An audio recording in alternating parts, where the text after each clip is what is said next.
Alright, hey, what's up, you guys? We finally made it. So here we are, the last episode of the Best of 2022 with Craig as Zahler. Once again, I want to thank Craig for jumping in and to do this with me.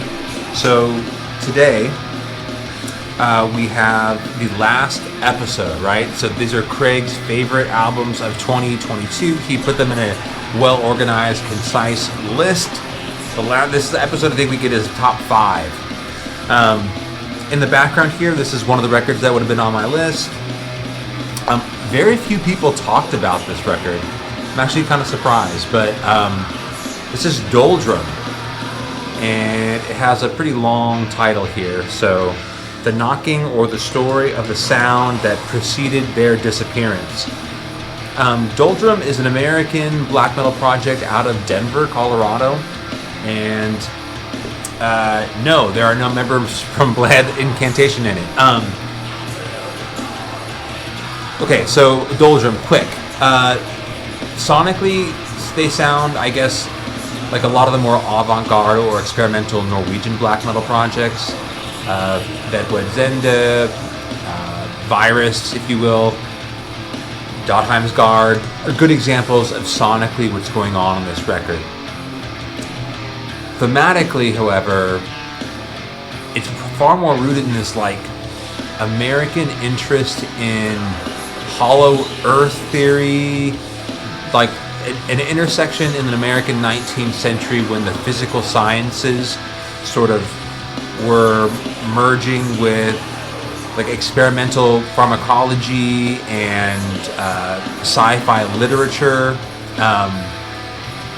I guess you have your hollow earth theory that's really has roots in Europe, right, from previous centuries, but in America, there's this time period in the 19th century where that's all wound up in an interest in like transcendentalism, where the physical sciences are like experimenting with drugs, right, like different hallucinogenics.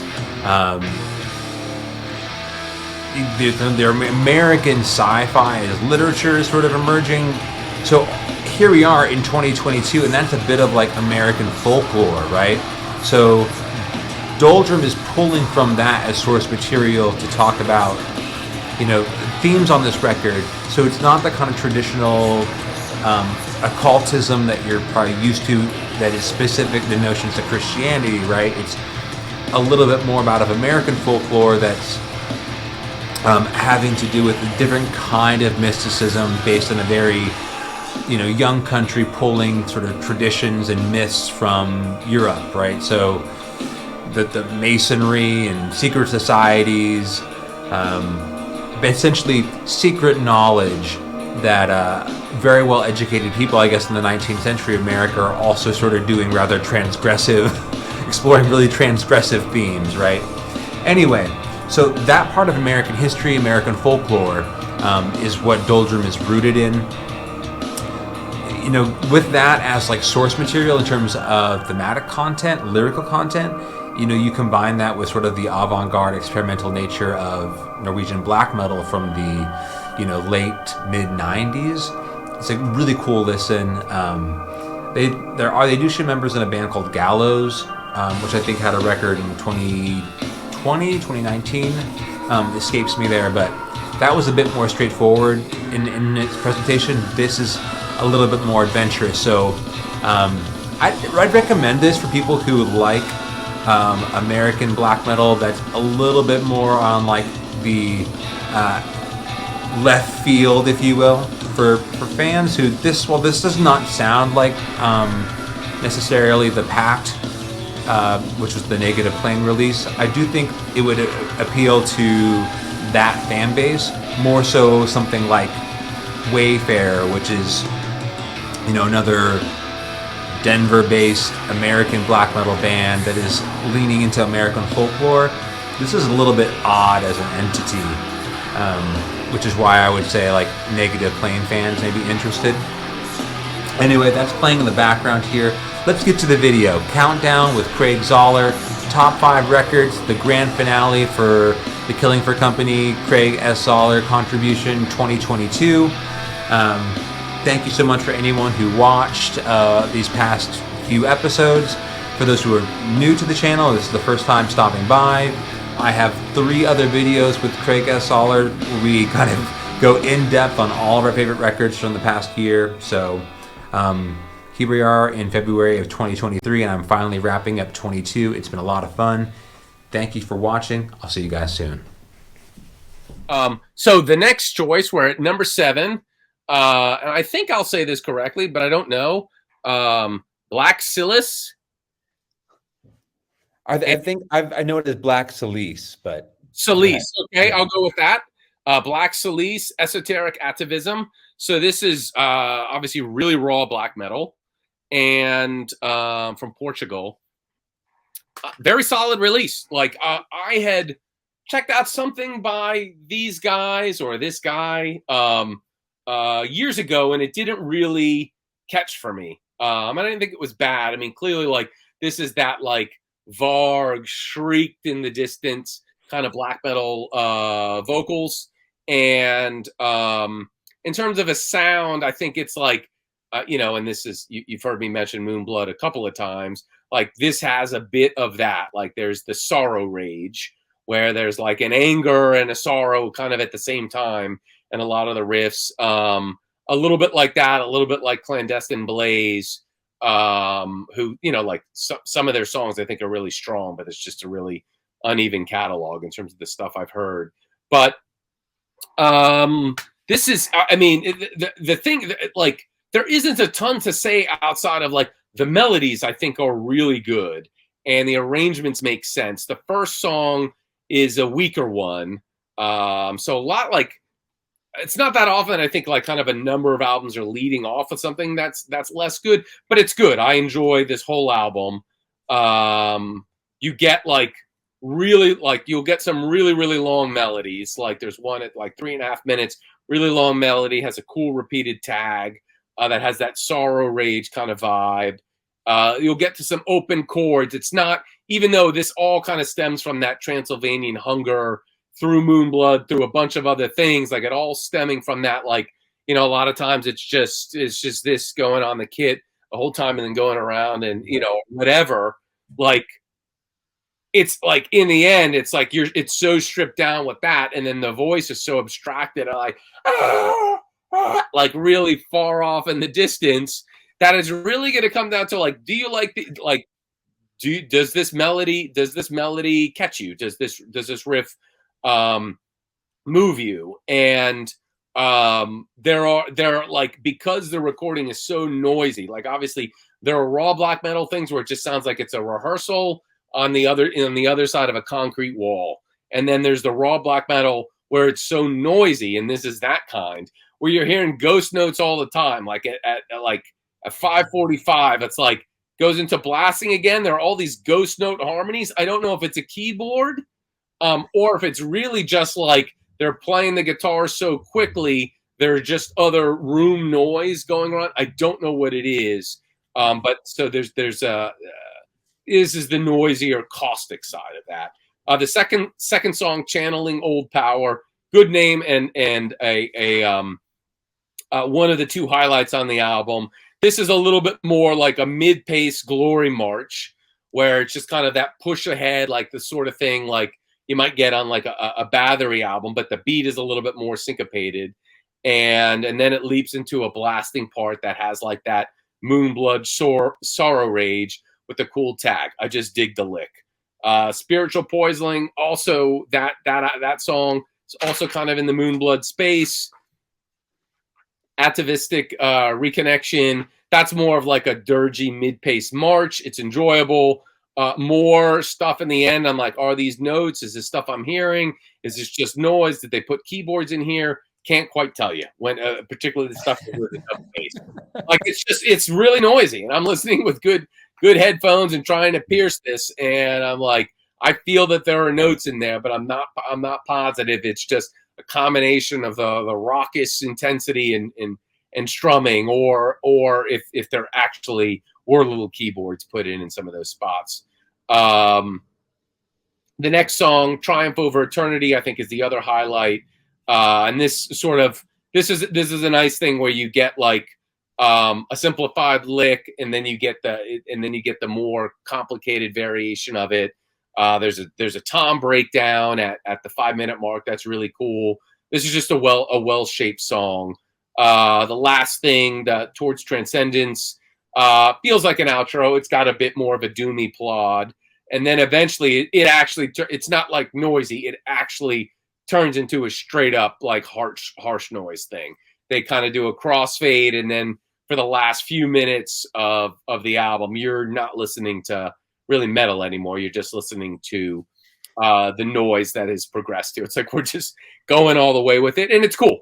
Like it's a memorable way to end the album, and a really consistent album. There's less to say about this than a bunch of others because it's a really caustic sound. If you're open to it, then it will come down to, do you like the melodies? Because there is a good sense, there's a good sense of stepping on the gas, easing off, having a break, doing a blast, returning to the same riff, adding a new idea on top of it. Like this is, Black Salice. That's how it's said. Or that's how I know it. Yeah, they've been doing it for a while, so it sounds like this because I have some of their older albums. After getting this, I'm like, let me explore the back catalog, and I enjoy those, but they're not as good as this. This sounds like they better understand how to arrange stuff, and as caustic as it is, if it's caustic all the time, like eventually you move into like Panzer Division Marduk, where it loses all power. And though I enjoy that album, I guess well enough, it's just this is well shaped, so an enjoyable album. Yeah, I mean those records, like you kind of know what you're getting into, and you're just gonna embrace it for what it is, and instead of trying to expect it to be something more, right? Right. Okay, here we go. What do I want to go with? Okay. Let's go for a different kind of black metal here. You've probably seen this talked about, but Stan Garrigo. Yep. You recognize that at all? That is higher up on my list. And okay. Yeah. Okay, well, we'll let you go and I can go. That's higher up on my list. That's the other. I'm glad you can hold it up. That's the other. I told you there were 2 albums I'm still waiting for in the mail. That's the other. That's higher yet on my list. I think that thing is awesome. Okay, so I'm going to put that over with the Venator, and we'll move on to the next one. So I'll stay on the black metal tip. Vehemence. Mm-hmm. Or Ordalis. We'll work on my French there. But, is that album real? Is that album like 70 minutes, or is that a really long album? Or am I confused? I don't believe so. I can. You don't need to. But I think I sampled that at some point. I thought it was interesting, but I don't know the album. Yeah. So in terms of like a medieval black metal, I think that's the best way to phrase this. Heavily melodic. Sort of folk based, but very French. So you get like fun sort of choral vocals in this. Upbeat, the pacing in it probably is worthy of note, as opposed to a lot of other like black metal projects that have some sort of folk component to it. This is moving along at a pretty fast pace. And then we'll just sort of launch into a sung vocal sort of choral arrangement.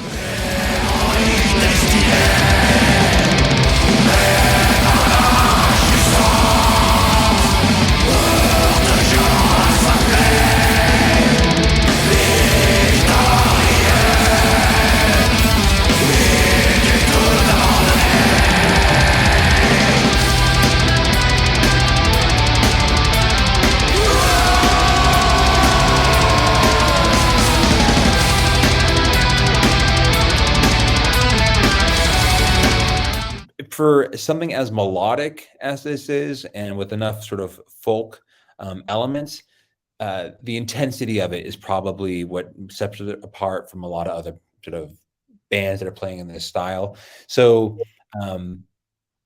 Hourlock is another one from France. I don't know if you know them at all, or No, Darkenhold. Do you know them? I do not. So just other bands from France that are playing in this sort of melodic medieval style. But this has been getting a good amount of praise, and this A5 comes in with, so the packaging is kind of fun. But I'll show off a little bit of the artwork here. Mm-hmm. Here we have our little jester in the back. All of it's in French, so I don't know anything of what they're. Yeah, the packaging looks to me like a nice Dungeon Synth album. I wouldn't have even guessed it was metal. For sure. I mean, when you have these little nerdy knights going at it on the front, it definitely seems more Dungeon Synth than it does black metal, right? But don't let that fool you. It's definitely an intense, sort of powerful listen. Tremendous drumming performance. But in terms of what I was going for, like, we'll get to that Stan Garriga later on, but black metal records that I heard this year that had like folk components to them, this is so decidedly different in the sense that it's far more connected to sort of medieval elements as opposed to like the more like pagan folk side of things that we have with the other record that we'll get into later on. Okay. But if you're into that, check that one out. Most people, you'll probably see this if you were to look through the sort of YouTube community. They're a bigger name in the style. So yeah, no, I've definitely seen that thing come up on some lists. So I will check it out on your recommendation. Okay. You are up. What are we at, number 6 for you? Number 6. We're at number 6. And so black metal, it's interesting because I'm pulling up a lot of black metal. I'm about to pull up another. I can say like from like 97 to probably 2003, 2004, you asked me my favorite metal albums for the year or albums for the year. There are going to be significantly more black metal albums than death metal albums. And then that started to change. And probably like 2000 and let's say 2008 up until like 2021, up until last year, death metal and traditional metal are out like by a big factor.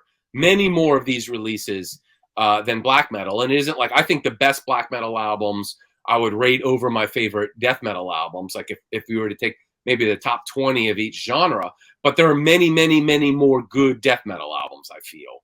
But like how many Anthems to the Welcome to Dusk or Wolfslayer Abyss or Grand Declaration of War or Estrangement or, like Battlefields, like all of these things, all the Moonbloods and all the Let Mortal Heroes Sing Your Fame. Like there's so many high watermarks in that genre. But I felt like, and I don't know if it was just like, it was kind of the school that was being ushered in by Zahler and Leviathan, or I just felt this stuff wasn't that focused. And not to like, it's not like I disliked either of those bands, but I tried multiple albums by both and never got into them. And it was really like the last few years where I started to see more black metal albums that I like. But the first like kind of new band that I saw like black metal, where I was like, oh, this shit is awesome, was it's from Norway and atmospheric black metal, if you want to call it that. A band called Molde Volhall, if that's how you say it. Molde and then maybe Volhe or something like that. Incredible. Like that's like as good as the best Fortress album. And it's most closely related to that style. And so this year I'm looking at, I'm like, absolutely, there are more I have more highly ranked black metal albums than death metal albums. And I think that's like definitely 10 years, but probably more since that's been the case. So for whatever it's worth, like I checked out a ton of death metal albums. I just found more standout black metal albums and some kind of new stuff. So it's either going to be pronounced Venom or Vanum. What have you heard? I've heard Vanum. Okay, that's what I thought. So this is Vanum, Legend. This is on Profound Lore. Little bit of black metal trivia. The guy Chris Bruni, who runs that label, he and I were the guys flown from North America to interview Emperor when Emperor basically announced that they were breaking up with their last album. So like that was the first time I met him. I was a catering chef playing in a death metal band. I'm not quite sure what he was doing. He's gone on to do this label, which even if I don't like all their stuff is always interesting. And they have put out a number of things that I really like. So it's always worth kind of checking in. So he's done really well for himself. This album I think is really strong. And there are two. There's going to be a little bit of a repeat when we talk about the Stengarigel. Is that how you? Yes, how I say it. Yeah. Yeah, I would. I'm glad you said it first because I legitimately had no idea. I had no idea on that. But this album, I like, and I guess with the new wave of black metal, like I am hearing like a Drut influence on like a lot of it. And I know that that band might be on the sketchy side. Nonetheless, they've influenced like I'm listening to these bands and like there's a lot of that in this music. And actually, the vocals have a bit of the Hate Force side. So two of the Roman Sayenko projects.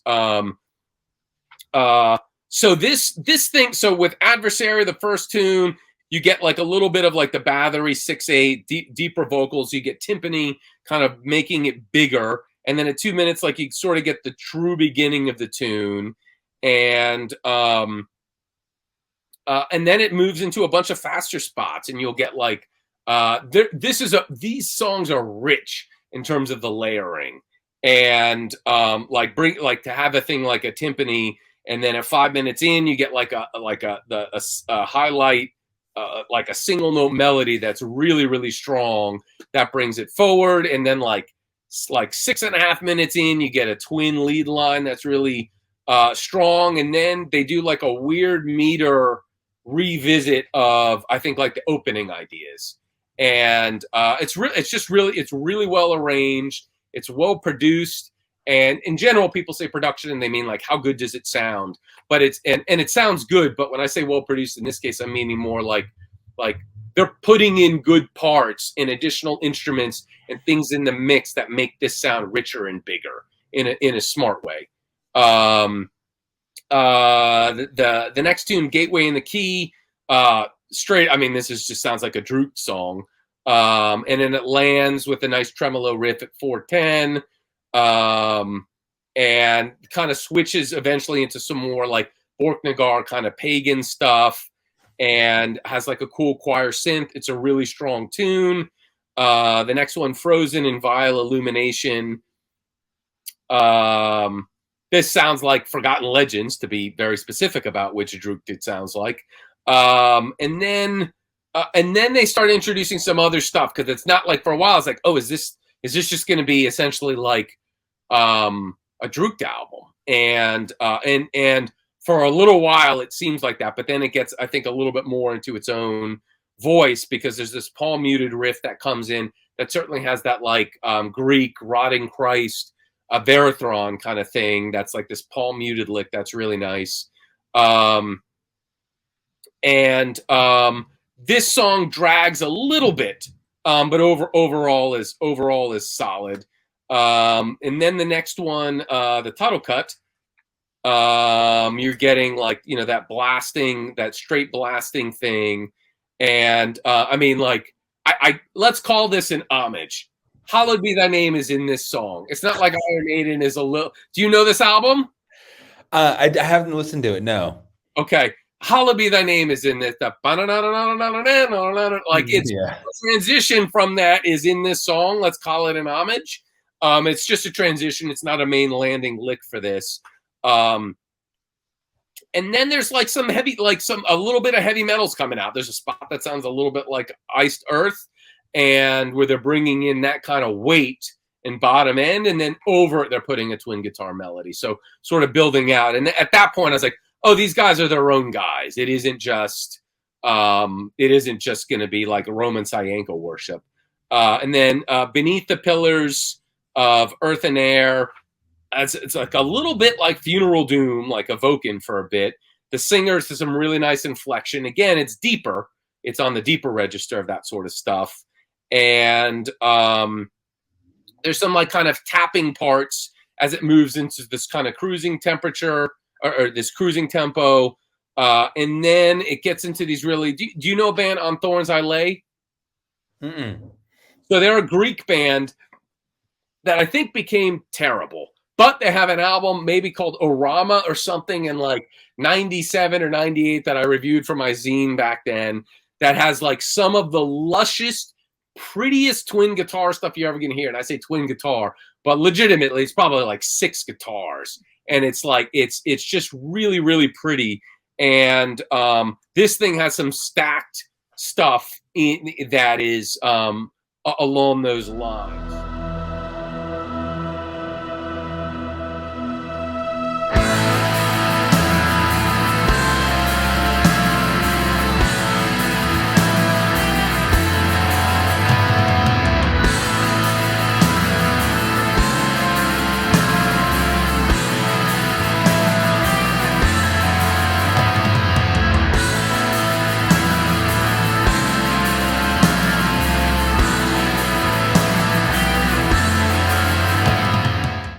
Really, really pretty guitars. It goes back to mid-tempo part at like 11 and a half minutes in.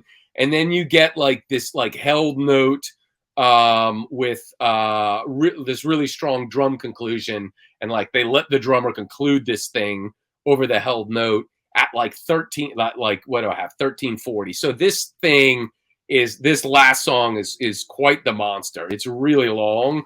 It's good. My favorite cuts are the first two. I think that last song, if some of the less good parts were less long, would be another highlight. But the first two songs are the best. But I enjoy them all to some degree. That it's an enjoyable album, and particularly like if you like Droot, but then there's some other melodies coming in, and altogether prettier, richer production than Droot did, especially in terms of bringing in other elements that aren't just the core band members. Well done, Bruni. It's a good one. Yeah, I've seen that one pop up on a few different lists, so I think it's getting out there. Yeah, I think that was probably another. I think that was another one I got from Melanie Loves Death Metal. All right, Melanie. Okay, I'm gonna take a quick break and use the restroom. Go for it. I'll do the same. Okay. We'll time it. Jump into it. Let's switch gears a little bit here. We haven't talked about, or at least I haven't talked about this one. Now, I did make a video regarding this record this past year. So I'm just going to briefly talk about it. And people who have not checked it out can go talk about my musings surrounding this record and thrash in general. But this is a Sadistic Ritual with the Enigma Boundless. So they previously were on Boris, a band out of Atlanta, previously on Boris Records and Unspeakable Acts. And this marks their move to prosthetic. Now, this album cover, if you saw that, I don't like it completely. I had no idea. When I first saw this band post this album cover, I was pretty concerned as to what they were going to do. Because that does not look like a thrash record at all. I don't even know what is. No, it doesn't. But a very interesting sort of theme. So what I'll say about this is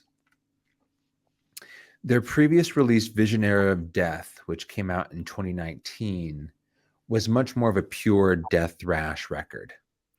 So if you we're looking for that specifically, this one may be a little bit confusing. They're introducing a little bit more sort of psychedelic black metal influences, and I mean just a little bit, but enough that it would potentially be off-putting to someone who's just looking for a pure death thrash record like Visionary of Death. That kind of sound coincides, though, with what they're doing thematically on the record, which is trying, in my opinion, to introduce some new themes to thrash.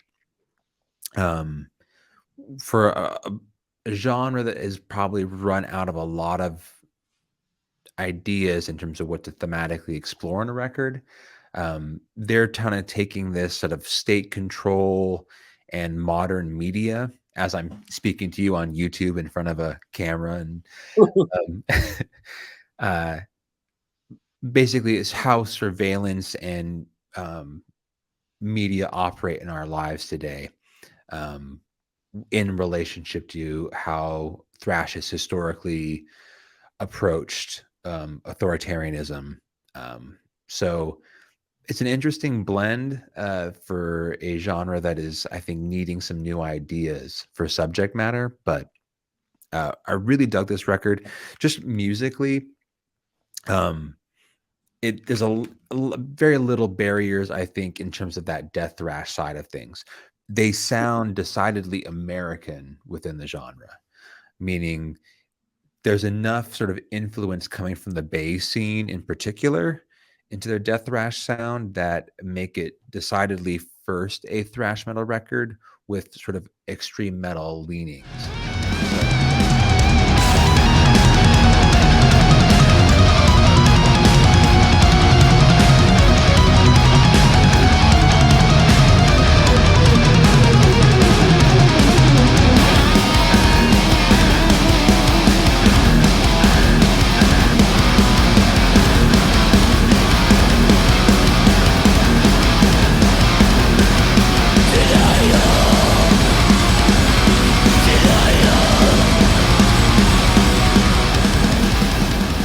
Someone who loves the Bay Area thrash scene in particular, it was pretty easy for me to jump into. Knowing their back catalog, seeing the sort of chances they're taking on the Enigma Boundless was, I think, actually intriguing. I think it sort of divided the fan base, but I'm actually looking forward to what they do next, and trying to do something a little bit different as a band that's kind of pushing American thrash just a little bit for people who want something a little bit different. So that's Sadistic Ritual with the Enigma Boundless. Yeah, I picked that one up, and and actually had a similar reaction, kind of with the Negative Plane, where I was like, wow, there's a lot of interesting stuff going on here. There wasn't a core element that I love so much. I'm like, let me really try and wrap my mind around it, but I set it aside. Like, I should listen to that again. There's a lot of creativity, and yeah, I could see why it would appeal to you. It's certainly, like, in some ways, maybe a little bit like the Chasm in terms of some of that ambition and all of the riffs, and it is very ambitious for a thrash album, like atypically ambitious for that genre. For sure. Have you? I guess I don't want to predict the rest of your list. I'm guessing, is the Chasm not on it? The Chasm is not on it, and I never got into that band, and I checked out some of the stuff on the recent one, and I was like, well, this is pretty good. I should probably spend the time here. So I wouldn't be surprised if at some point I've got, but I, like, back in the day when they were first coming out and they were a really big deal. Like, when I was writing for Maniacs, they're on all the lists and everyone's loving them. And I'm like, these songs just aren't holding together for me that well. There are a lot of good riffs and there's a lot of heart, but they just, the reach exceeded the grasp, I suppose, in terms of the arrangements. But that, I mean, you've heard me say that like a bunch of times. Like, that's a thing. Like, are you a sedimentum and you're like really simple parts with the standout moment and you arrange it really, really well, or you just come up with a shit ton of cool riffs and juggle them and hope they land? And I thought, like, Chasm was a little bit more in that second camp. But like what I heard on the new one is like, oh, maybe I should try to enter in on this new one. But if they're on your list, you can speak about them at length, and I'll be curious. No, they're good. There's a record coming up that sort of stole that spot this year for me. So, okay, what you got? Queen of the Rock, Queen of the Rock. So, this is a shock. I gotta say, this is the most surprising thing on this list. Like, some new obscure death metal band, some new obscure black metal band, like Blut Snore. That was pretty surprising because I've just avoided them for so long. But, like, so the last Queensryche album to me, like, that I had any interest in was Empire. So I saw them on that tour, which is 1990. So we're now talking 30-something years ago that I last heard a Queensryche album that I was really into. Now I'm gonna confess, it's not like I followed them through all this. The ones that came out after Empire, that Promised Land or whatever, I thought was trash. Whatever came out after that, I didn't enjoy, and then I gave up on them. And then eventually, you know, they had some reunions and stuff. And then they got this new singer, Todd Latore. Let's call him Todd so I don't butcher it many times. Todd, this guy came in and seemed to kind of renew the juice for the band for some people. I checked out one of those albums and I thought it was fine. But it didn't really, you know, get to me. Then I started hearing like a lot of buzz on this Digital Noise Alliance, which, you know, is the new one. And I looked, I'm like, who the hell is in this band that's calling itself Queensryche? And so you've got Michael Wilton. I could not have the two people who are left from the original Queensryche are the two guys I could not have named. If you said who's in Queensryche, I would say DeGarmo, Jeff Tate, and Rockenfeld, the drummer. Those are the guys I would have named. I could not name these two guys. These are the ones I could have named. And which isn't to insult them, it's just to say like they're definitely like like as a drummer, I'm gonna know drummers. But like I think of DeGarmo, I think Chris DeGarmo, like I think of him as a little bit more like the primary songwriter, the guitarist, and then Jeff Tate, obviously the vocalist and like the dominant personality, and writing and co-writing a ton of it. So I think of those two guys together as more or less doing like most of their music. So this version of this is just an aside. Like I can understand someone like questioning this is Queensryche. Like you have a guitarist who wrote some stuff. I'm going to say like this is somewhere in the zone. This is going to sound so insulting, but I really like this album. Don't mean it. It's sort of like Ringo and George Harrison going around as the Beatles.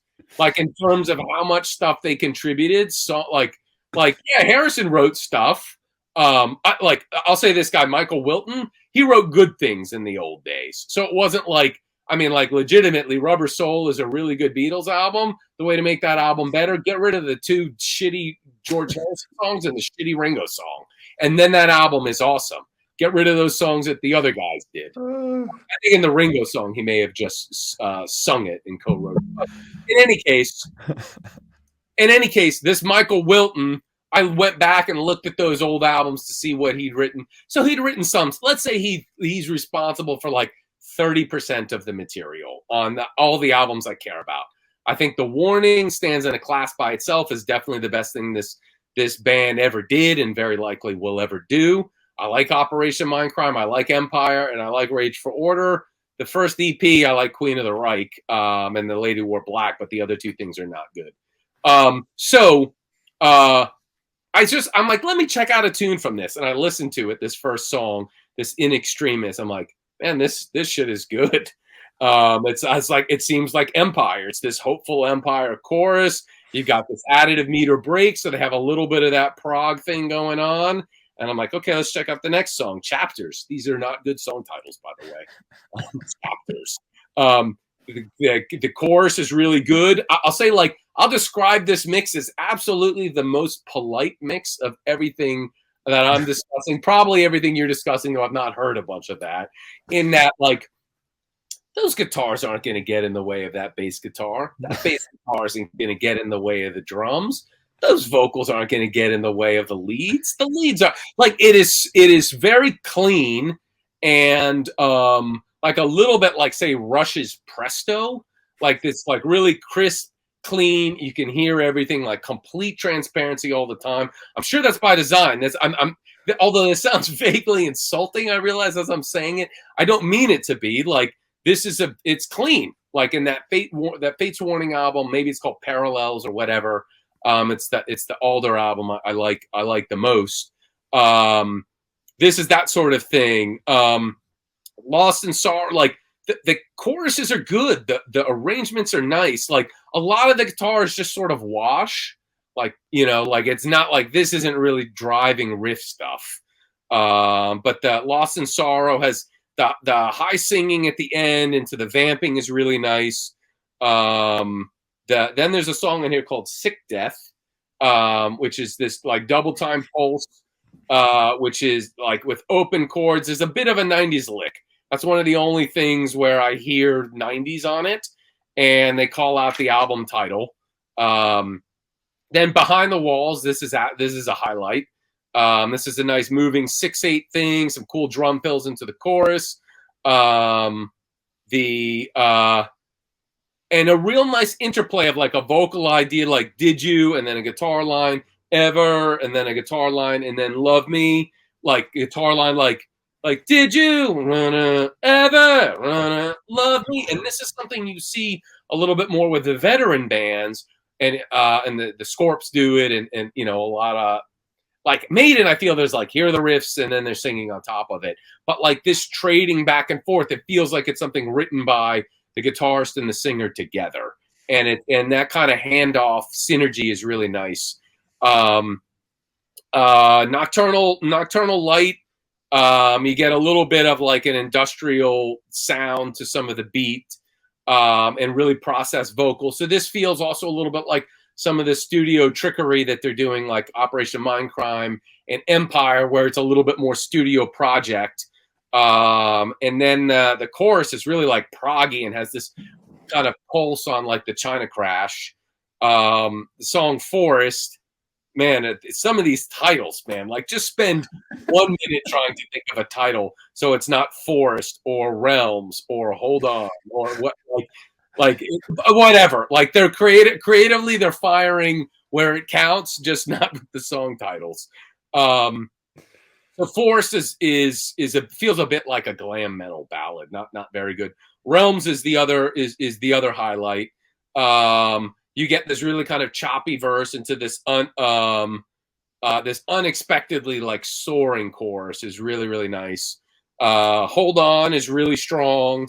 That's 10. Tormentum has the high notes in that. Lights again. Like I can't do the Jeff Tate, you know, and whatever and Todd Latore thing, like that suffocation. Lights again. Like he's just crazy up there. And like this is, you know, some of the like the Warning and really early Queensryche, some of his belting, and he's using that spirit. Like I would say it's a tasteful amount of the high notes. Like this isn't, and he also sounds a little bit more human than Jeff Tate. Like Jeff Tate has like his thing is like, oh, like there's like a roundness to the way he phrases stuff, and he's an excellent singer. So before people are getting like pissed off and saying something against Jeff Tate, is like, you know, it's like there's something about him. You know, your predator. Like there's like an overdoing the drama in this, like in adding the letter R, I feel, to a lot of words that don't have it, just because it's like how he's going to get the note out or whatever. So he's amazing. He can do these great, crazy disjunct leaps in melody, but you hear the technique, and this is like, you know, like Bruce Dickinson, like, you know, maybe my fifth favorite vocalist to be in Iron Maiden. That's a whole other conversation. But there's sometimes, do I just find it in earnest, or do I find it very performed and theatrical? And Jeff Tate is a technically great singer and did a ton of wrote and sang a bunch of great songs. But I find it very performed. It seems very dramatic, and a little less so with this guy. So like this guy's a good singer. And anyway, so the last song is good, but feels a little like they're not great when they try and do the giant epics, and sometimes it just feels like some parts tagged on. It feels a little bit that way here, but it's an enjoyable tune. Sorry, Jeff Tate people who are like sending me hate mail or learning where I live to send the ICBMs. I mean, again, like that really operatic, performed, dramatic style that tons of people like. Kiska is definitely my least favorite of the three Halloween vocalists. And I know, like, technically he's the best and probably has the best range and is that operatic thing. But Kai, to me, seems so much more in earnest and has like, and Andy Darris seems so much more in earnest. So that's just something like that operatic thing that everyone thinks is a part of heavy metal singing and is a part of some of it, but not my favorite. None of my favorite heavy metal vocalists are that style. And so this guy's really solid. There's a pretty pointless cover of Rebel Yell on here, which probably there's some people who are gonna like. It's a bonus track. I'm getting deep aside on bonus tracks. In general, I don't want them. But if you work at a record label, or know someone who works at a record label, or know somebody who knows somebody who works at a record label, please, bonus tracks should be spaced away from the album. If you're going to put it on there, and I bought your CD, I'm listening to your CD, I don't want to have to scramble to hit stop to avoid Rebel Yell at the end of this like really good Queensryche album. I want leave 20 seconds of space. Leave some space so it isn't just the album ends and then we're like leaping into some cover song or some B-side. Like, I don't know, like some labels do this, some bands, do this, but most don't. And that's why, like, I've gotten new pressings of albums that have bonus tracks, and then I spend more money just trying to track down the original one because I don't want to have to scramble to my portable CD player or my disc player to stop it before some like mediocre B-side comes in after the album experience. Like, please pass that message along. Okay, I will. Well, this is a public service announcement to everyone. Yeah, to all people. Like, a bonus track is not part of the album. Space it accordingly. At least 20 seconds of silence. 10 seconds is even. I'll accept 10 seconds. Less than that, you're requiring like I've just had this amazing album experience. Now I need to scramble to like hit stop. Sure.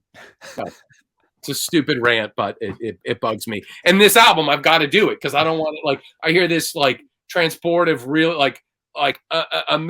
amazingly out of time like Queensryche album, and then I got to stop it because I don't want to hear Rebel Yell. So. It's a fair complaint. You are heard. Okay, good. All right. So next up for me, I'm going with, pull this out here, Fer-de-Lance with the Hyperborean. I don't know that. So essentially this is from the Chicago metal scene. Members who were in Satan's Hollow, which has now become Midnight Dice. This is their epic heavy metal record, or a project, I should say. So you're definitely going to go for like the American side of the, but I think it probably shares more with the Greek scene to me. So this is very much Doomsword, even like Solstice. I think is probably going to be other sort of influence on this record. That sounds appealing. Yeah. But yeah, if you're anywhere from like where Doomsword, and to some degree even like Arab Altar, introduced a little bit of like the Viking Bathory stuff. Mm-hmm. They include that into the like your battle roars of the world, if you will. So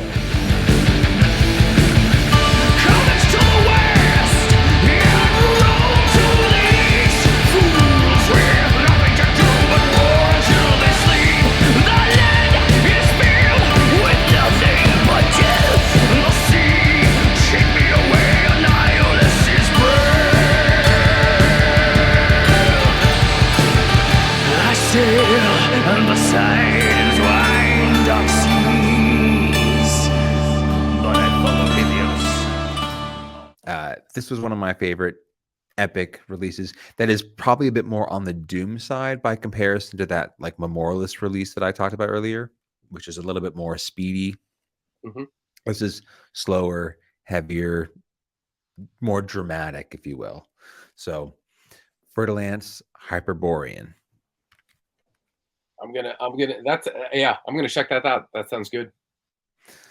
All right. Moving on. I know we're getting close to the end here, so I know there's a couple of records I put aside because I know we can kind of trade notes on them. So this, I think I'll pronounce this correctly because I listened to enough people say it to try and get it correctly. So number 4, Vigadude. Do you know Vigadude? I've seen that, but I don't know it. So they're Belgian. This is black metal. The name of the album is There's always blood at the end of the road. This thing is special. This is caustic black metal from an outfit that I think it's at, like their previous albums, I think were supposed to be a little bit mellower, more in the atmospheric side, but it is like ripping vocals where they are, for the most part, except when some weird stuff gets in. Like there are interesting different things here. This is not a straightforward. It is a black metal release through and through, but there's absolutely experimentation. I guess overall, if you don't know, and I'm speaking just knowing this one album, which I hear was atypically aggressive for them. But I would say this, like the level of experimentation and kind of other textures that they bring in is like Ruins of Beverest. And so it's kind of in that space in terms of you'll get overdubs, you might get a little sample. It's like through and through black metal, but there are other sounds coming in, and they're not, like, and the compositions vary pretty dramatically. So this first thing, like this first song that's like FN Scar 16. Is that, I have that in my notes, whatever. So FN Scar 16, whatever that means. This is just like, this thing just comes in. It's just like, it's just a flamethrower in your face. And then they're doing this kind of swing, like, like this 5/4 lopsided swirling thing. So it's this delirious thing that I would compare probably most to like that, the first proper tune on Anthems to the Welcome to Dust, that what is that, Ye and Trans Imperial? Yeah, so like that. And it's that sort of like swirling assault and really, really aggressive. The sound is rich. Like this is well produced, but not overproduced black metal. Like Ruins of Beverest is like a good reference point for the production quality. It's a shit ton more aggressive than any Ruins of Beverest I've ever heard. Because this is that scorched vocal delivery where it's essentially like almost like a percussive instrument in terms of like it's so redlining and similar notes. And then you get like there's like a croaked voice that's sort of like layered into the verse, and this like that smeared lick, and then the way the keyboards kind of line up with it. And I can't, like, this is something I legitimately can't tell the line between the guitars and the keyboards in terms of what's what. It's all just glued together, but really, really excellent. And then the second song, you get pummeled right away. So it's like, is this whole album going to be this assault? But then it gets into kind of like a 6/8, like a slower part. And the chord that I always think of as like the Norway chord, because like all of these Norwegian bands have this kind of chord. And then there's like this like kind of breakdown of this man talking with this like quavered voice, and he's sampled and dropped over. And so this is the sort of thing that like in the Ruins of Beverest albums you'll hear, like he'll drop in some sort of sample, and it doesn't take this into an industrial space, but you're starting to feel something larger than just a band at work. So that tune is good. The next one is Noblesse Oblige, Richesse Oblige. And this is where, like, when I heard it the first time, because I was pretty overwhelmed by the first two, this is when the Ruins of Beverest comparison really landed, because you've got this like blasting going on and this churn, but then there's this like slow arpeggio atop it. So you really get that like that dichotomy, which is really they do it really, really well. The bass is like the most distorted, blasted out blower bass, which you get in some of the openings. And then there's a riff in this thing that I every time I hear it, I'm like, this dude is just making this shit up as it goes. Like it's just like like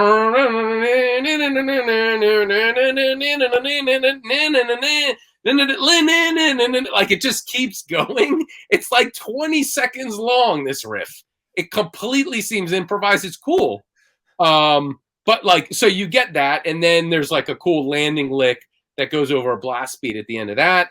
The fourth song, Until It's Not, is a little bit more traditional, kind of gives you that heroic, probably the atmospheric black thing. Like this is the first song of these four that I would say lands in that camp. And then we get to the other highlight, which it's the first song, and then the fifth song, the Now Will Always Be. So here we're starting to get a little more afield as we open with like Mongolian throat chanting. So you've got that ultra deep thing. And then there's this like squiggly circling riff fragment that just sort of comes in. Like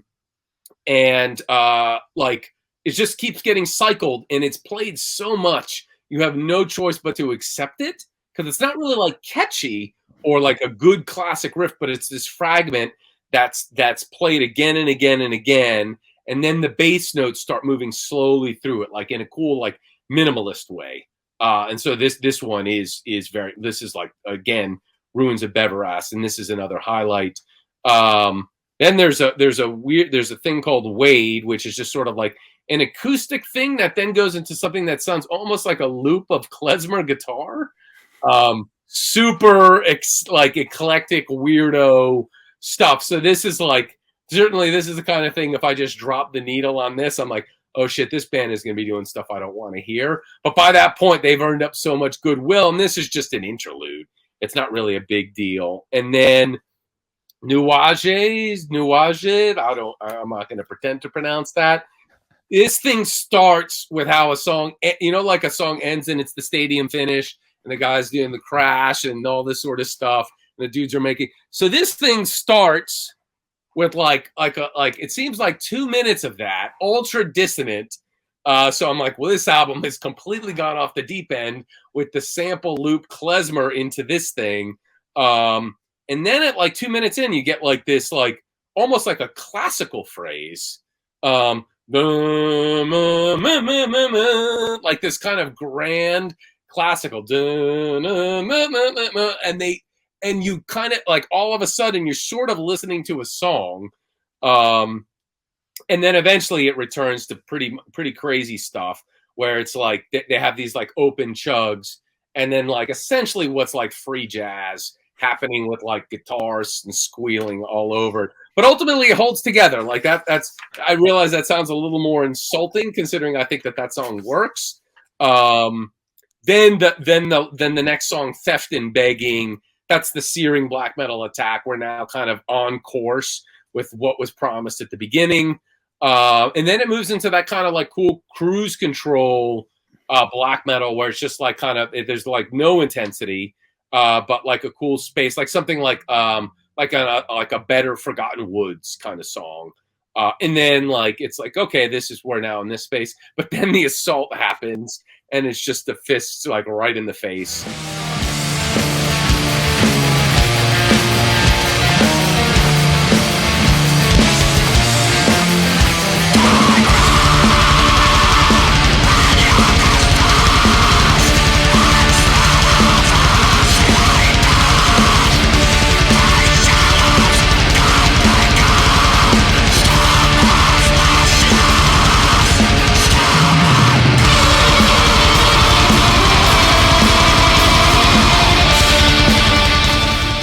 And then the last song is like this ripping finale. It sounds again more like Mongolian throat chanting. The drums drop out at 4/4. They come back in blasting, like pulsing a 6/8 under it. So they're like switching the beat with like the drummer goes absent for a while. Really, really cool. I think of the things that I'm talking about that you've not heard that I think you'll like, I would rate this very highly. This is another one I learned about from Melanie Loves Death Metal. But like from all that you said, like there's plenty of weirdness, but it's like 70% landing in black metal and searing black metal. But then, I'm talking about klezmer and loops and Mongolian throat chanting. You're getting plenty of this other stuff as well. It's adventurous and really, really solid. I'm going to research more and pick up other albums by them. I heard this was atypically aggressive, so I'm kind of going into the other ones knowing they're going to be a little bit more chill than this thing. But it's quite good. I think you dig it. Is it on Debemir Morty? It is Century Media. Century Media. Okay.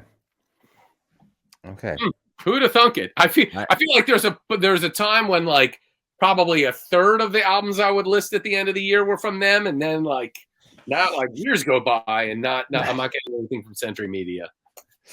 Okay. That yeah, I will definitely because I wanted to say I heard like the first track off of that record, and yes, the vocals is what I remembered. Is just how, to your point, screaming intense the Right. vocals sort of begin the record. But I didn't revisit it, so I'll have to go back and um, let that one spin the full listen. I will all the different things you talked about. I will be sure to get the Mongolian chanting ready. It's that throat chant. Yes, That sort of stuff. you can. If you pull that off, I will be incredibly impressed. I cannot pull that off any more than the Jeff Tate and Todd LaTorre high notes. Okay, so next one for me. We're going back to Chile. Nice.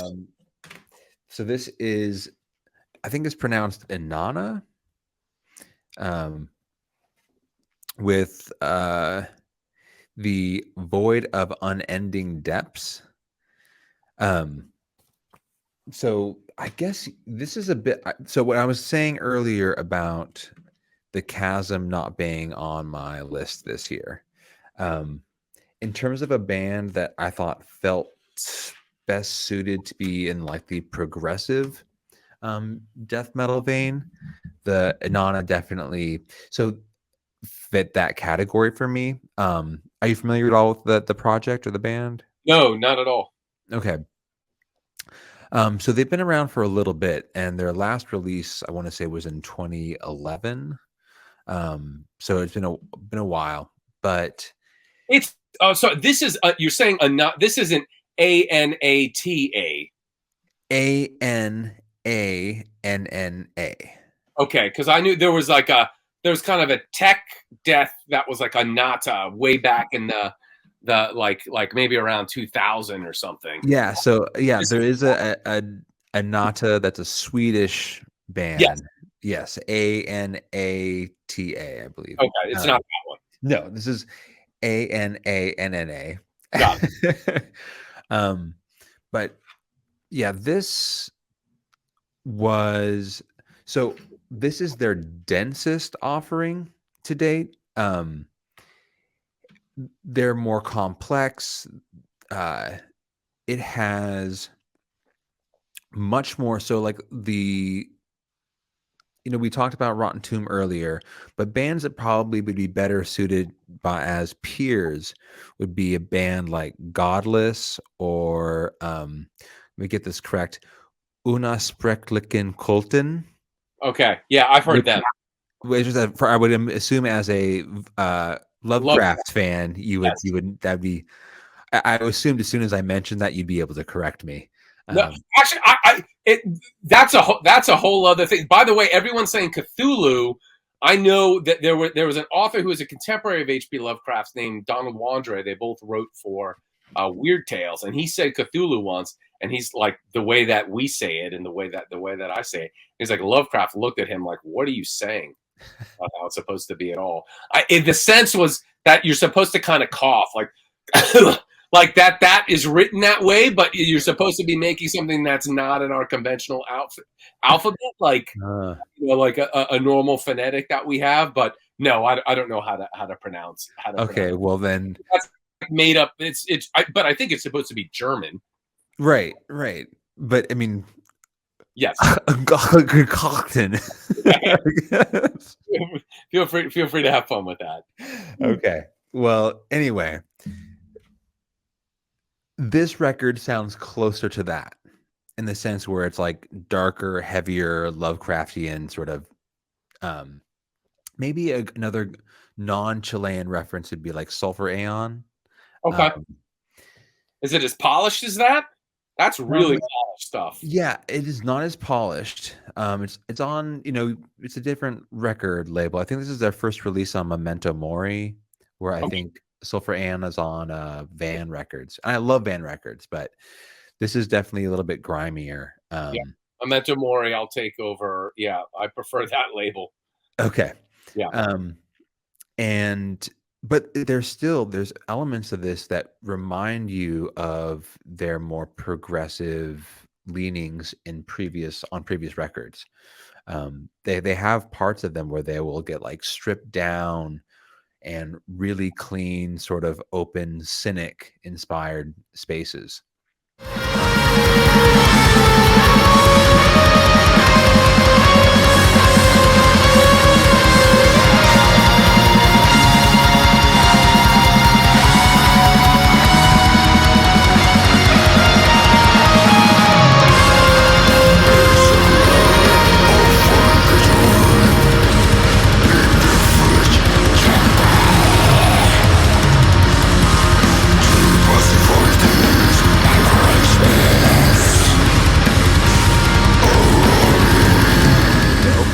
Here, evolutionary inversion.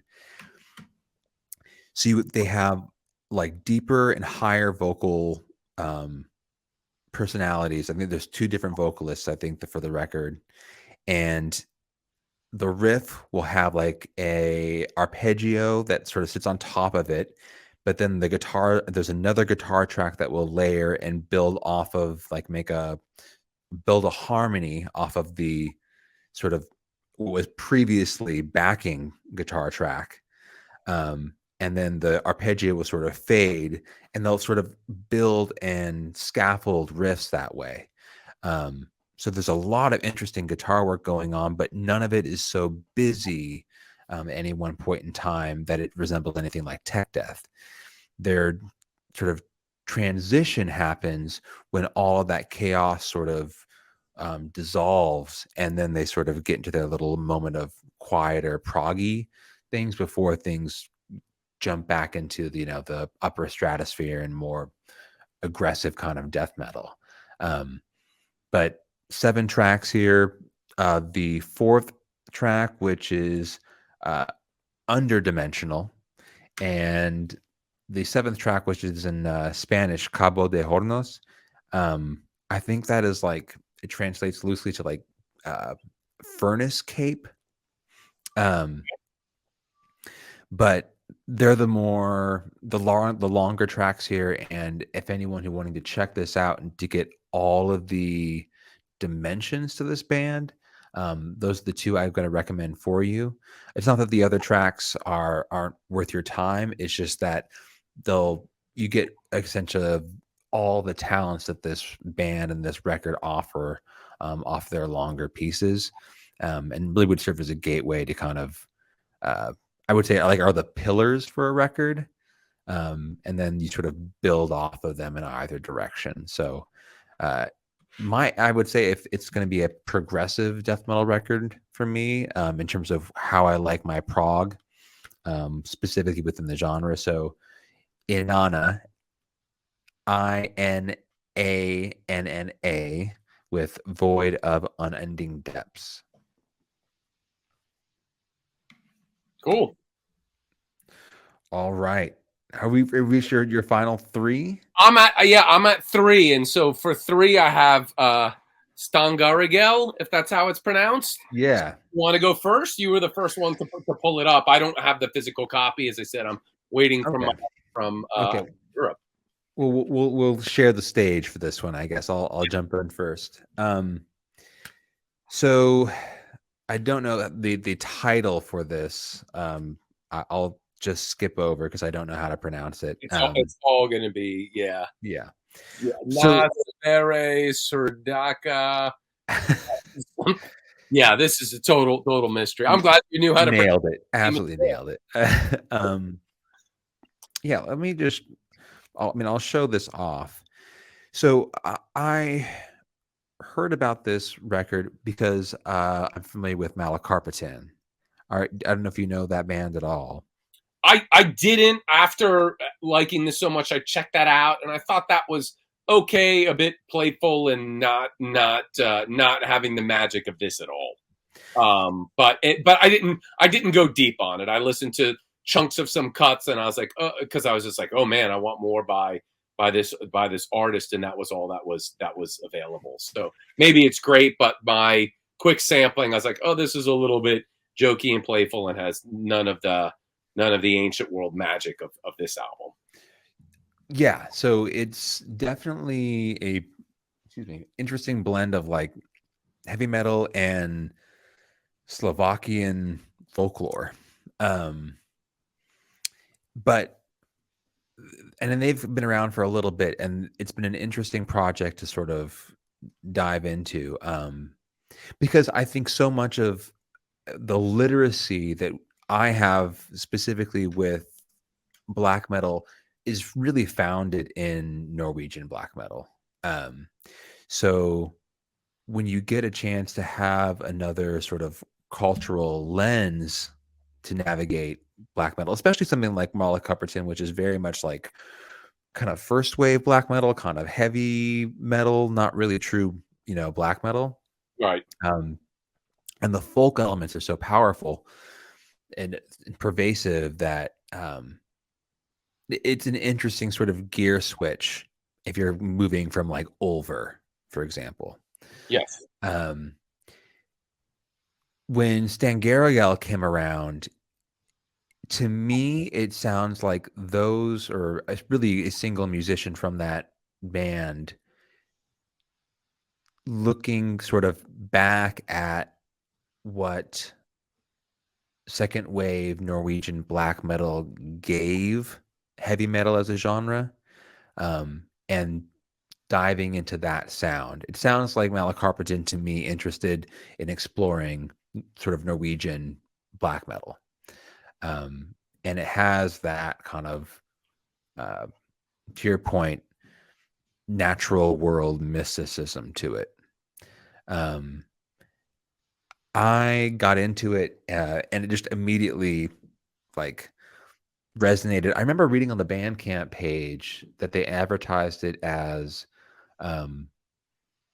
sort of pushing back against what they saw as too much of modern black metal, sort of romanticizing this very vapid sense of nihilism, which I thought was an interesting sort of artistic statement to try and push back against something that they found as unproductive or potentially lazy for black metal nowadays, and trying to find a little bit more meaning through essentially a kind of a pagan lens, but still not quite, it's not moon sorrow, right? It's very different. And they got their own sort of unique sort of magic on this record. So I'll let you jump in here and get your thoughts. Yeah, I mean, this was I think this is a really special album. It's a really warm recording. I wish there were more bass in it. But like, and I suppose maybe warm isn't the right. It's a very organic and live sounding album. Like that Norwegian metal influence is undeniable. Like it's there. But there is also, I mean, it has a melancholy, but there's something that like sets a lot of the tunes apart. Like the first one, you've got some chimes, you've got some acoustic stuff, and the synths that come in. They really do something like, and that's something that I don't think of. Like these, it's funny because it's another reference point, but like these are like really warm analog synths, like the kind of synths used on the early Burzum synth album, and Mortis, like Crypt of the Wizards. Like this is that kind of thing. So it's quirky and kind of primitive, and really like there's a comfort with playing with the material. So like you get the first thing, you get the chimes, the acoustic stuff, and then that analog synth comes in, and maybe it isn't analog. It sounds like it is to me. It could be a program to replicate this stuff. Computers can do many amazing things. But they develop that initial idea, like that idea, like the dun dun dun dun dun dun dun dun dun, bum bum bum bum, like and And then they'll like chop that riff in half and add like a new acoustic second half to it, or add a synth line and rework it. Like that first song, you could argue is essentially one idea, just developed again and again and chopped with acoustic stuff, with the synth coming in. And then at like the 6-minute mark, it does like a surge into like kind of a quicker 3/4, but like it was just instant magic. Like this is the kind of thing, like obviously like I listen to lots of different kinds of music and metal and black metal and all this sort of stuff. But when I talk about, like I was talking about with the Blue Dust Nord, I'm like, this isn't at all what I'm looking for in black metal. They're just delivering it so well. It's super interesting. This song, like this first song and this second song and this third song, this is exactly what I'm looking for in black metal. Like there's obviously like there are certain pinnacles like Anthems to the Welcome at Dusk, Wolf's Lair, Abyss, and Let Mortal Heroes Sing Your Fame. There's certain pinnacles that are different things. And I love the Immortal albums, but and I'm a huge fan of that band. It's an all-time favorite band of mine, but they're actually not delivering the classic black metal spirit that I want. That's not like when I'm in the mood for that, I'm going to put on a Moonblood album or maybe Early Emperor or something like that. But this album really has it. And actually, the only reason that this isn't my favorite album of the year is because I think it's top heavy. I think the first 3 songs are the best 3 songs. The second song is like kind of like Arcanum. It's this cool 6/8 enriched with acoustic guitars. And then there's like they switch to this blast part, and then there's this like synth part that's just like this exclamation point. That's really like odd and quirky. So you get some of, not only do you get that old world like Norwegian black metal thing, you get some of the quirk and personality and charm of like first wave dungeon synth.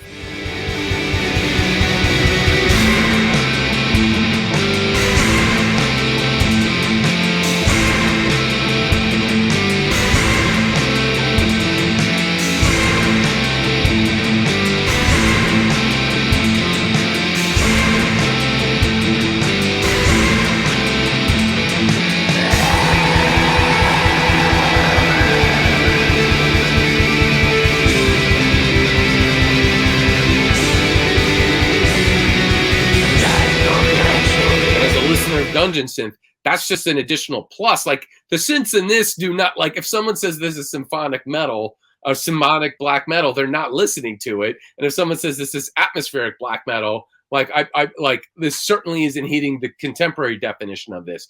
To me, this is like traditional black metal, but that bit of quirk and personality that comes out with the synths gives me what I like in dungeon synth, on top of that sort of melancholic longing that I feel these first 3 songs are like just beautiful. Like the third one, like I mean, like I'm listening to that third one, I'm hearing like kind of like nature blossoming, sort of the way that you would get on like that first on that Druk debut, and it's great. And then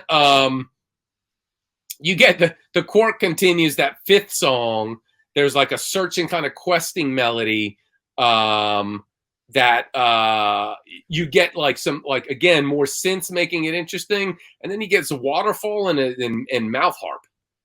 So like that, the mouth harp is certainly an odd one, but and the first time I heard it, I certainly raised an eyebrow, but it works. It works with the organic pace with this.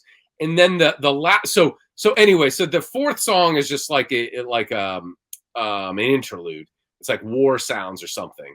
The 5th song, I think is pretty good, but the first 3 I just think are just gems. And then the last one I think is better than the 5th. But you get this kind of like tribal wailing that I always think of Bjork when I hear it, but that's probably just because I'm not used to people singing in quite this way outside of Bjork. The acoustic, the rising acoustic lines are cool. And then it really, really soars. So this one ends really, really well, particularly with the acoustic stuff coming in. and you get like that nice kind of thing where it's like it's just kind of pulsing. It was like with the bass drum and the like. You don't need like probably there's a snare in there. I'm not really hearing it. Like it's sort of that thing where it's like it's just sort of implied speed, but with no intensity, but strong. So this puts me in that cool headspace of Moonblood. Like people, most people adore that over Bergtat album. I always thought like it's sort of similar to this. I always really like the first 3 songs on that album, and then think it becomes far less good. I like that album, but actually this thing is really special. As I said, like if the last song were as good as the first 3, this would easily be my favorite album of the year. But that 3-song run at the beginning is really strong, and I like everything on here. It's just they're going from, I think, very good, near excellent material to a pretty good song and then a good one, but not something that I would put on par with the top ones. But I am excited to hear more by this. Like this is, I'm always looking for this sort of spirit, and I hope it I hope the production stays this way. Like there is a magic with it being this organic, and then having these sometimes over loud, quirky synthesizers coming in. Like that mix is really special for them, and I hope they don't drop the ball. Like I'd love to get more from this, and I look forward to getting my physical copy in the mail whenever it arrives. So a strong release for sure. Yeah, a lot of people loved it this year, so I think I'd be interested if they thought if this would be sort of a one-off or if it turns into a bit more of a long-term project for them. So, is your other project really successful? Yeah, I mean it's been around. Malacarpitan has been around for a while. Let me see here. But like I wonder if the attention this is getting exceeds what the other thing got, because that might guide them. I mean, it's been well received everywhere I've seen it mentioned. But well, I mean, Malacarpitan. I mean, so it's been around. They've been around since 2015. For people who I would say have been interested in the, I don't know if you want to call it like occult and folklore aspects of I guess black metal and black metal adjacent projects. I think Malacarpitan has been sort of one of the on the short list of important bands to listen to. I'll spend more time with that. It just didn't. It's obviously really different than this, but I will probably revisit that, see if there's some gold. I mean, I would say though it is like quirky, right? Like just because I think for people who are approaching it from purely looking for a black metal listen, so much of it is rooted in like Slovakian cultural practices and folklore that it's probably a little bit like where I think Stangaragel is far closer in proximity to what people are used to or accustomed from getting from black metal listen. So sure. But I'm sure like this has received probably more broad sweeping attention than that project. So I don't know if that will usher in a new Stangaragel here with the quickness to try and get it back out there. But yeah, a great record. I absolutely, one that came out early in the year and it stayed the course. Nothing was able to sort of knock it off its throne. Yeah. So, okay. So I'm done with my choices here. So I don't think you got two. Was my number 2. So are we saying Venator? Is that how we're pronouncing it? That's how I'm going with it. Yeah.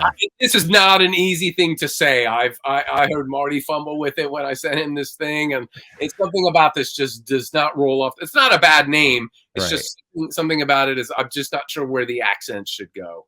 Venator? Yeah. Venator? And probably I thought it was Venator, and then you said Venator. I'm like, okay. Like, I don't know. I don't know what it's supposed to be. But anyways, this is my number 2. Why don't you brought it up first? Why don't you speak on it? Well, I mean, I had a chance to talk a little bit about it, but Yeah, in terms of a one like bands, I don't know how much you consume this sort of younger generation of traditional heavy metal. Um, I pay a good amount of attention to it, Yeah, I and do. uh, rarely does a song like grab me the same way Paradiser did. Um, that was just like if I could everything that I speculate or imagine in this like fantasy 1980s movie that Right. exists in my mind that I like romanticize lives in that song and with this band. It's somewhere between the new wave of British heavy metal that like got on a plane and landed in the neon lights of Los Angeles. Like there's somewhere between the like traditional heavy metal side of things, but it's also like this sort of greasy nightlife um, that I love about it. It's you know it's not speed metal, right? It's not like that far on the aggression side of things, but there's like an ugliness, there's a dirty side to this record. Like you know, if you wanted a traditional heavy metal band, like let's say an example here, if I was in a dark alley and I needed a friend by my side to fend off a mugger, I don't want Ambush, and I don't want Enforcer. I want Venator at my side. Like this, Understood. they're gonna knuckle up and like whether you know we leave in you know an ambulance or not, at least they're gonna feel like stand by me, right? Like they're Right. gonna there's a little bit more of a bare knuckled sort of mean streak to them. Um, just because I just it's scrappy. It's not quite as pristine. And I guess that's the part of like the new wave of British heavy metal that I'm kind of discovering is that there's a part of that sound that isn't just, you know, stadium filling kind of Oh anthems. yeah, no. Yes, a It's lot of it the good stuff is not that at all. right. So much of it was like it built in this sort of small bluesy bar kind of environment. And they've moved from that time period in the late 70s into the 80s with this sound. It is a little bit more like um 83, 84 in terms of where I feel like it's finds its place. It's not quite as dark as Wasp, but at the same time, like they're good friends. So I just am obsessed with this band and sort of where they've landed within the sound of new wave of traditional heavy metal, so on and so forth. And the in terms of the bands that I think, like I mentioned before, that I think when people think of that genre, potentially in a derogatory way, um, they're usually trying to associate with this kind of a sound. And I think Venator it should be used as an example to potentially counter those sort of negative assumptions um, because their songs they're writing are captivating and are interesting. So that's kind of my thoughts there. Cool. Well, it's funny you say Wasp, and in my notes I right I've got Blackie, Blackie Lawless written down there. So yeah, I follow a lot of the new wave of traditional heavy metal stuff. There's so much of it I can't keep track. I mean, like any of these things, like I'm trying to find highlights. I'm looking at year-end lists. I'm looking lists. I'm looking at what pops. Angry Metal Guy website, Grizzly Butts or wherever. And I think I saw this on. I think this was on Grizzly Butts. I think that's where I saw this thing. And I'll just like at the end of a workday, I'm just gonna go see what's going and just like I'll kind of skim a little bit of the review and then just go to their Bandcamp page or whatever and play. And I was immediately into this band. So this is my second favorite album of the year, and it's back and forth. Like I've got to say, like a lot of albums, it's a lot of years, it's like crystallized. This is the best. This is the, this is second best, third best, or what, it's like it's Torn Arteries, it's the new Halloween, it's the new Sarathungo, whatever it is. These top two, I'm pretty much rating about the same. There's a reason that I would put this at 2 and the other one at 1. In terms of the new wave of traditional heavy metal, it's like Megaton Sword is the best. Like they put out another album like that, then they're getting into, like, to me, the Doom Sword space in terms of modern traditional heavy metal. I think I really like both of the albums by Traveler from Canada. That is I think that they are really a cut above. And the last Screamer album was really good. There's not a ton of this stuff that's going to make a year-end list for me. But Ride City I enjoy. And I enjoyed that Skull Fist. But this is definitely in the spectrum of things, I think that the last Traveler album and this are probably the two I would rank highest below the 2 Megaton Sword albums, which are, class. So the first thing I'll say about this in terms of like listening to it, it's like this singer, Hans Humor, let's say that's the humor. However one might say his name, and something that's going to differentiate. Like if you're not open to traditional heavy metal, you're not open to it. It's like that only could exist in the 80s. Fine, go back, enjoy those albums. But I wrote down like 3 singers that he brings to mind, and one is Blackie Lawless, one is Ronnie Atkins from Pretty Maids, and then the other is Dee Snider from Twisted Sister. Now, while some might wince at me bringing up, Dee Snider's a phenomenal vocalist. This guy's personality is like as big as a personality could be. He's like a Dio level performer, frontman. Like at least as big as Blackie.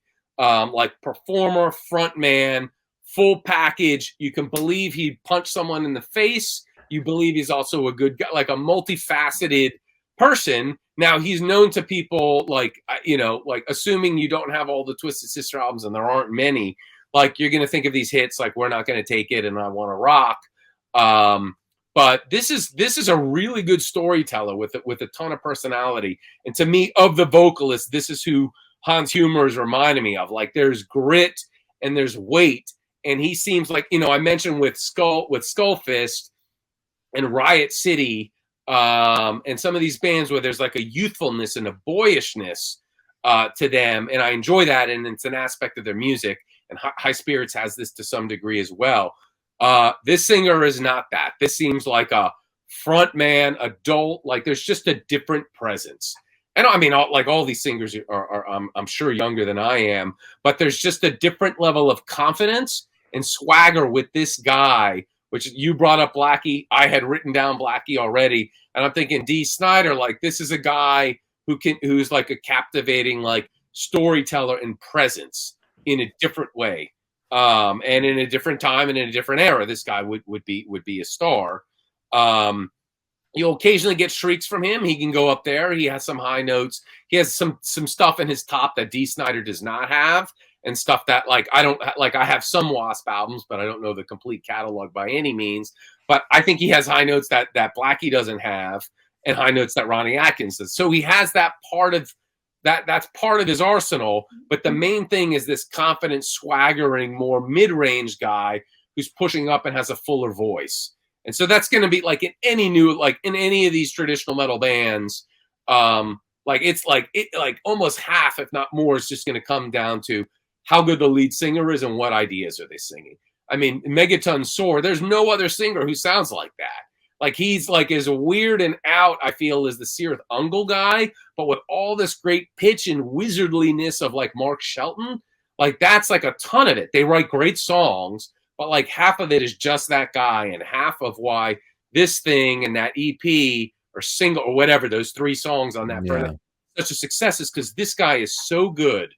And he is so good, like in a real front man, like in front of it's not like everybody in the crowd has to have a jean jacket with all their buttons and patches, and everyone in the band does. Like this is like a real like big like arena ready front man, and he's great. And I probably should do some due diligence and see like where else he sang, because like he's super talented. So like you get this is another one that's printed dark. Howl at the Pain. Howl at the Here, Rain. I'll pull it out here for you. Howl at the Rain. Man, this is printed dark. Howl at the Rain. Yeah, Howl at the Rain is the first track. Yeah. So one thing that's interesting, and just in terms of songwriting, so these guys are from Austria. Can we look at these gentlemen? Yeah, there's that. I chose not to show it because I think all of those who deride the new wave of true heavy metal thing, like this picture is a little bit. This is not. This is. Yep. I mean, what do you, if you're proud, if you're proud, go ahead and go for it, right? I mean, yeah, I suppose. I suppose. Yeah, there's that. There's some mustaches, and so they're from Austria, also where my last came from, and yeah. So an interesting thing in terms of their songwriting. I feel that they like it's like their staple is they have an intro that feels like it has nothing to do with the song that follows. Like they'll have something like the Hellion and it'll leap into some like speedy thing.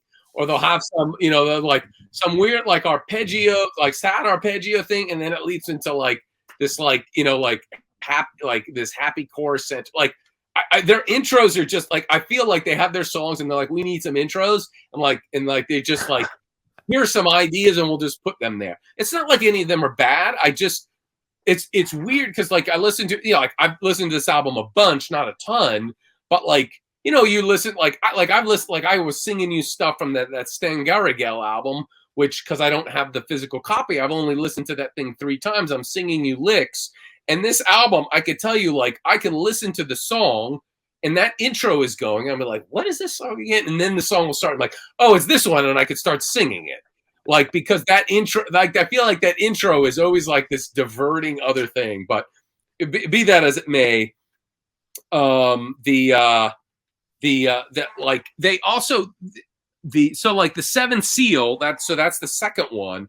You get a nice thing where like, and Manowar does this a lot, where it's not a short chorus, it's a long chorus that like kind of lands with this like the Seventh Seal line. That one certainly has a bit of a Maiden quality, but also Pretty Maids. Like I'm hearing Pretty Maids. I don't know. Are you a fan of Pretty Maids? I don't know them. So I mean, I know the name, but I couldn't tell you like about the band or anything.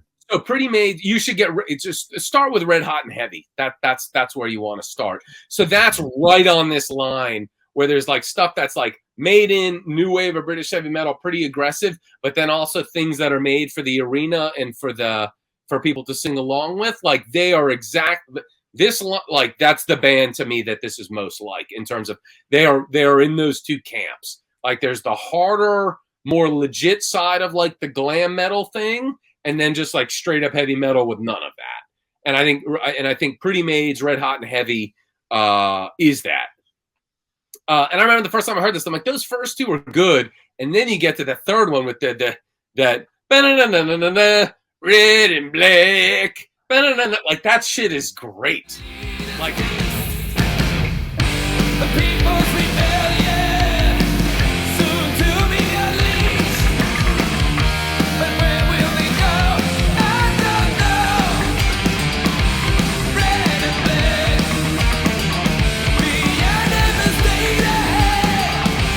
Red and black, they call it the night. Red and black, we are devastated. Like that, like you hear that once, you're gonna remember for the rest of your life. That thing is a highlight. That chorus is great.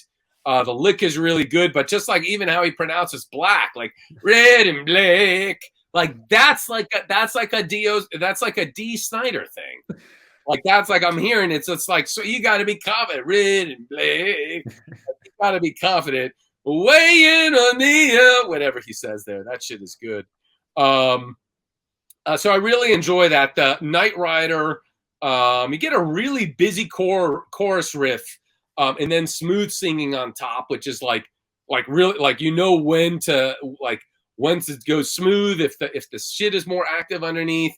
It's that one's really enjoyable. And then Manic Man, that's like, like when like Manila Road would occasionally give you this kind of rocker tune.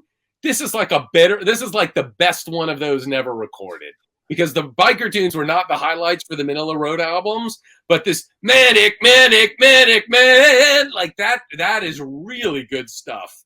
The riff is a little bit the Blitzkrieg by Blitzkrieg on the album Blitzkrieg riff rework, triple Blitzkrieg.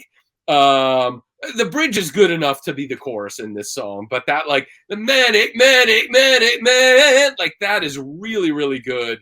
And then when the end, when he goes like he's getting into like the David DeFay, like crazy Virgin Steel high notes. Like, so he really has a lot of range, but he knows like he's delivering like the more masculine thing, like Rock and Roll from Running Wild is also like a kind of a decent reference point for some of this. Made of Light is solid, and then you go to Rising. So I'm going to point out, like, is it Rising or is there more here?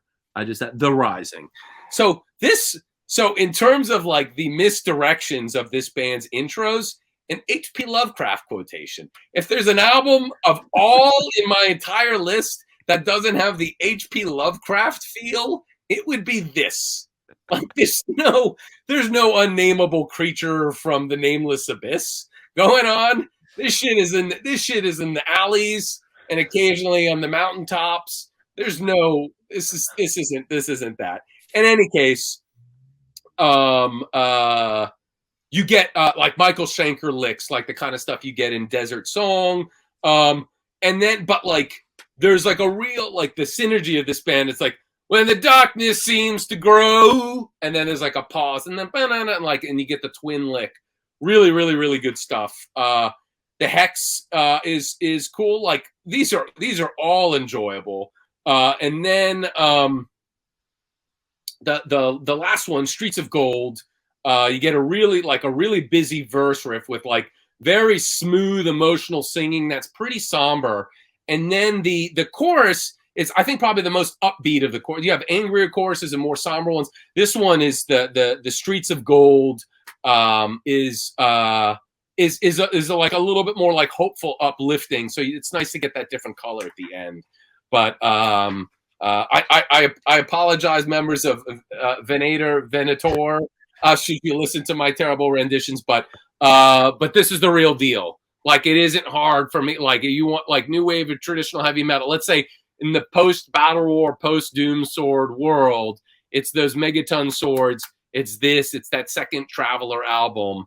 For me, are the four that stand above. So yeah, we're both a big fan. We agree. Okay, so the moment of truth, the big reveal. So you heard my earlier defense laid in for I don't care if it's an EP or a full length. Yes. So my favorite album of the year is an EP, but long as an EP. Moonlight Sorcery. Do you know this album? I do. Yes. Okay, so this is from Finland. This is called Piercing Through the Frozen Eternity. I want to end positive on this, so I'm just going to say, yes, I have already heard their other EP that they dropped like 2 weeks ago, and I don't like it. I'm not going to spend my praise of the best album of the year with a ripping on their new. I don't think it's bad, but whereas this stands as my favorite of the year, I don't think I'm going to buy the other one. Okay. That's a pretty big drop. But on this album, you get you've heard it. Yeah. You get a really melodic a really melodic approach to black metal that is distinguished by keyboards, let's say in the early Emperor style, and also a little bit that Tartaros project. And you get a shredder guitarist. You get like a top flight shredder guitarist who really okay. I got you. Yeah, who really is like the combination of like the keyboards, the keyboards, the songwriting, the riffs, and that lead guitar is just really makes this really, really pretty. So this album has 4 proper songs. You know, I've generally talked about an album for the most part they have a highlight, maybe they have 2. This album has 4 proper songs, 3 of them are highlights. So this is why, like, I'm like 75% of this is operating at its highest level. So that's why this lands as number 1.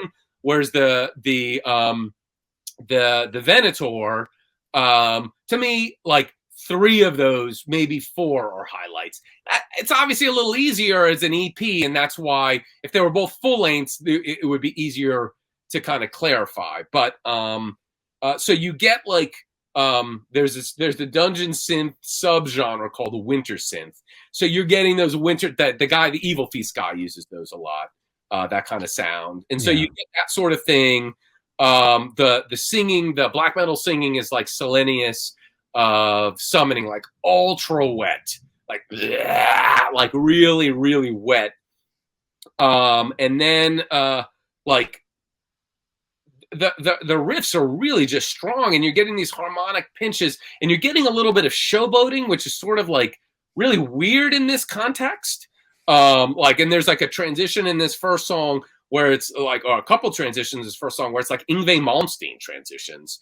But the you get like the sweep picking shred solo is really, really nice, but this whole thing just comes together like very, very well. Just really pretty melodies, and then this like total shred lead guitar. The next one, the Ice Veiled Spell, is the one of the 4 that I don't think is a highlight, but it's good. It's a mid-pace like Fortress, kind of like atmospheric black. Like it's got a good push. I enjoy the whole thing. The cannon-like percussions, like during the solo, kind of widen the scope. Like there is a conscious effort to make the sound a little bit larger than a band. Then you get to Wolvenhour, another one of the highlights. Lots of parts in this one. This one is pretty ambitious. There's a point where you get like a thrashy rock kind of thing. You get some really like really like tasteful work on the ride that gives it like a chillier feel, because you get that like metallic ting. And then it switches to more like a traditional black metal feel. About like 2.5 minutes in, it goes to the 6/8. Then you're getting to a stomping march at like a little bit before the 4-minute mark. This plaintive lead guitar stuff, and then at 5:40, and I think in a way, this riff that comes in is like he's just ripping it up. And at a certain point, like the band stops playing and he's playing this really great, glorious tremolo riff. And the band just stops and he keeps going, and like shredder style. And then there's like some, and this is where it feels like a little bit showboating, because he's doing his thing, and then like, and you get like the handling noise of him like playing this, like he's continuing to play the guitar. The band just stopped. But then he's giving, like, he's not just going to stop playing it. He's going to stop playing, but sort of announce with like some handling noise that he's stopping. So like it was a little thing for me to get used to, like how kind of showy this is. And then the third, the last cut, really, really good. And this is the one where I feel like, I suppose if I've got to pick the best song of the bunch, it's this last one. But really, the other than the Ice Veiled thing, they're really kind of all at about the same level. And the thing that's very nice about this last one, Hota Altar, whatever that is, certainly I don't know, I can't speak this language. What's really nice about that is the main riff that comes in there actually incorporates the shredding. So I feel like a lot of the previous stuff has like shredding in the solo, shredding overdubs, and like black metal riffs that are really good and nicely accented with these really chilly synths.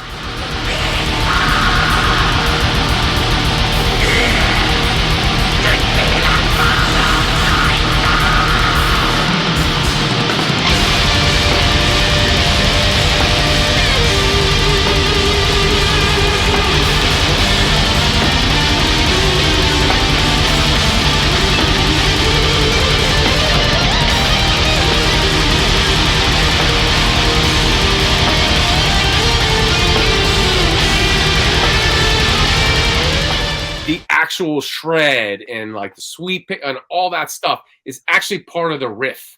So like that, like it's part of the main body of it. So it's sort of like it all comes together as a landing of like now this technique, which is sort of into the fore. And in a way, Worm is like this. Like they have some shredder who comes on and does these great solos that I think are the highlights on those last two Worm releases.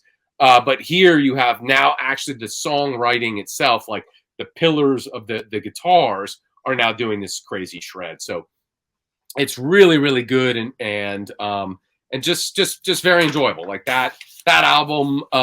That's an album like the Venator or Venator. Like those are albums I'm like, let me make an effort to put it away so I stop listening to it so it stays special.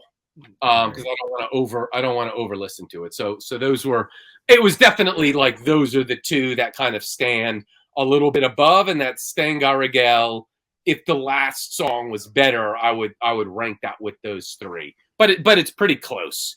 And like I can definitely say like those three, the Vega dude maybe close, like in terms of like if we're ranking in tiers, like these are definite albums I'll be listening to many years into the future. Yeah, I would.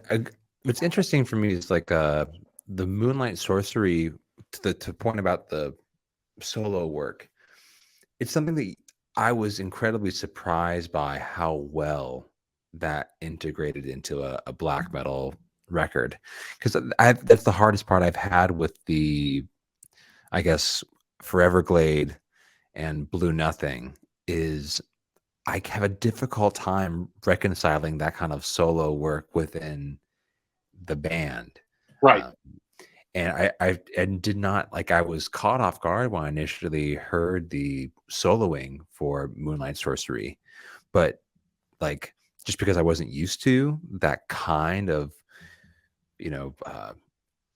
shredder lead style all over a black metal record, but at the same time, like it worked perfectly. So I still have yet to warm up to the last two Worm releases. I really liked Gloomlord, which was the bit much more like disembowelment focused sort of release. But the Moonlight Sorcery for sure was one of those like, oh man, that's a pretty cool looking cover. And put that on. I was like, okay, like ripping black metal. Oh my God, what is going on? And yeah, and it's I have not heard the new one, so we'll keep it positive, and we'll let everyone know that if you have not, I feel like this has been for a while now, has been given a whole lot of attention and praise. But yeah, this is really liked. I think one of the only reasons it doesn't pop up all over the place is because it's an EP. And a lot of people, understandably, would restrict lists and things like that to full lengths. But I have no such qualms. Like again, Wolfslayer Abyss, that's better than 99.9% of the black metal full lengths I've heard. So if you do something exceptional, okay, the form it's a little short, and it's not like it would also be different if this were like a 12-minute EP. These are long songs. Sure, like this isn't that much shorter than Rain and Blood. Like this is an EP. But they're meaty songs, and it's a pretty long EP. Sure. The Mournful Congregation EP released this year was like over 30 minutes. So right. I mean, yeah.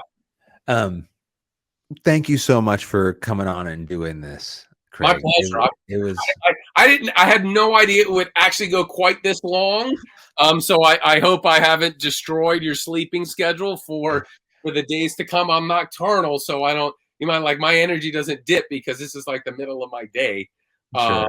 I appreciate you having me on and bearing with me and apologies to your wife if she was expecting anytime soon. It's I'll she at this point I think she's a little bit used to it. So,